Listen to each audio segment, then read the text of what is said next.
eskiden beri bu zeytinlerimiz Atadede yurdu olan işte bu zeytinlerimiz. Tam 100 yıllık zeytin, 100 yıllık. 100 yıllık zeytin bu. Bir asırlık.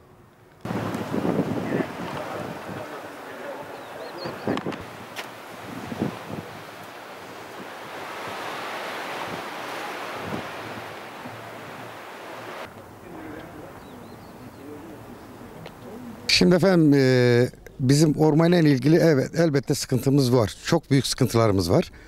Şimdi şöyle bizim ata dede dostumuz, çocukluğumuzun geçtiği eski yerleşim yerlerimiz orman olmuş.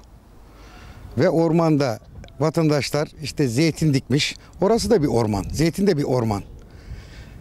Bunu orman işletme geliyor, çok baskı yapıyor.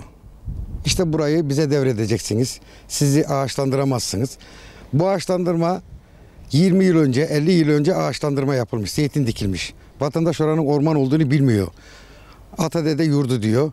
Bağ yeri, eski bağ yerlerimiz dahi aynen o şekilde duruyor. Orman dahi yok işlerinde. Biz bu konuda devletimizde destek bekliyoruz.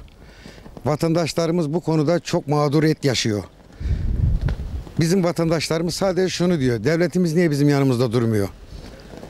Maalesef bizim zeytinlerimizi kesiyorlar. Evet, şu an için durdurdular ama nereye kadar? Geçici bir çözümdür bu. Orman vasfını yitirmiş yerler. Vatandaşa satsınlar veya 49 yıllığına kiralasınlar efendim. Vatandaşlar niye mağduriyet yaşasın?